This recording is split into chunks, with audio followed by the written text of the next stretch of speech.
ایک دن ایک کسان اپنے کھیت میں سو رہا تھا۔ کسان پرندوں کے چہچہانے کی آواز سن کر نیند سے بیدار ہوا۔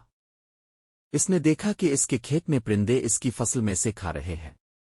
کسان کو پرندوں پر بہت غصہ آیا۔ اس نے پرندے اڑا دیے۔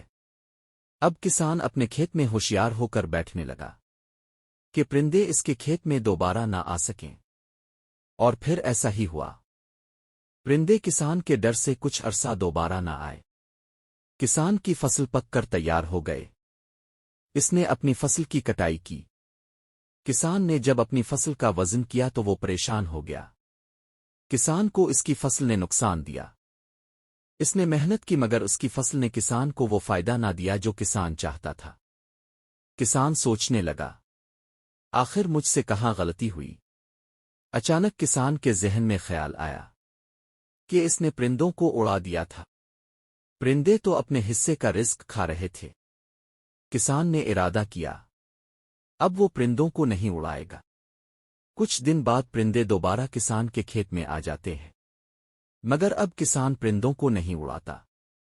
پرندے کسان کے کھیت سے اپنا رزق کھاتے ہیں اور کسان کو دعا دے کر اڑ جاتے ہیں۔ کچھ دن بعد کسان کی فصل پک کر تیار ہو جاتی ہے۔ کسان اپنی فصل کو کاٹتا ہے اور پھر سے اپنی فصل کا وزن کرتا ہے۔ کسان یہ دیکھ کر حیران ہو جاتا ہے، کسان کی فصل بہت اچھی ہوتی ہے۔ اس کی فصل اسے بہت فائدہ دیتی ہے۔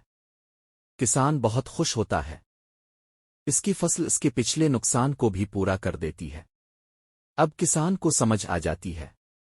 کسان رب کے آگے روتا ہے اور رب کا شکر ادا کرتا ہے۔ کسان پرندوں کا دوست بن جاتا ہے۔ پرندوں کی دعا سے کسان کی فصل میں برکت ہوتی ہے۔ کسان اب سمجھتا ہے کہ پرندے اس کے لیے نقصان نہیں بلکہ فائدہ مند ہیں۔